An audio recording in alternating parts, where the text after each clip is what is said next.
reporting. The Calhoun County Public Health Department is confirming its first case of the Delta variant of a local resident. Officials are conducting contact tracing and a disease investigation. They are urging people to continue to take precautions against COVID-19, including getting vaccinated if you haven't already, especially as new variants of the virus become more prevalent. The Centers for Disease Control and Prevention could soon recommend everyone wear masks in public, no matter their vaccination status. Now, Dr. Anthony Fauci said the changes are under active consideration as the rate of the Delta variant increases, but adds that the CDC guidance is still that fully vaccinated people don't need to wear masks indoors. Fauci is asking that local governments in areas with surging cases make their own recommendations on masks. Last week, cases rose 171% overall, and deaths climbed 19% from the week prior.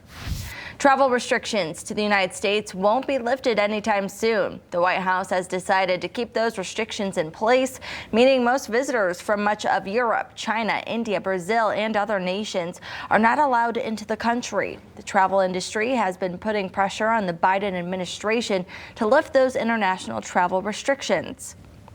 Now, a White House official says while the administration understands the economic concerns, the science on COVID variants doesn't support a safe rollback of restrictions, at least right now. Before school gets back in session, camps are keeping kids busy this summer, and places around the country have had varying success. Now, last week, a camp in central Iowa sent home 200 campers after a counselor tested positive.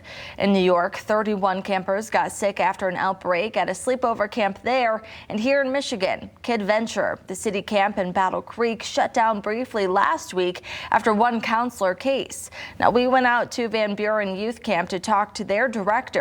They haven't had a single case, but their staff is fully vaccinated and all of their kids are required to wear a mask.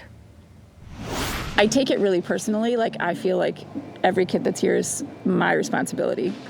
And so it's my responsibility to make sure they go home safe. I think that if kids are doing this well here, if they have to wear a mask when they go back to school, when they're in the classroom, they're going to be fine with it.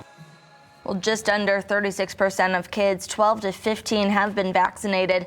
47% of kids ages 16 and 17 have gotten at least one dose so far.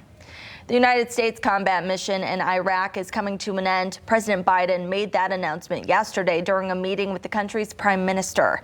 Maurice Oberle spoke with a West Michigan family whose son died during that conflict and tells us their thoughts on this decision.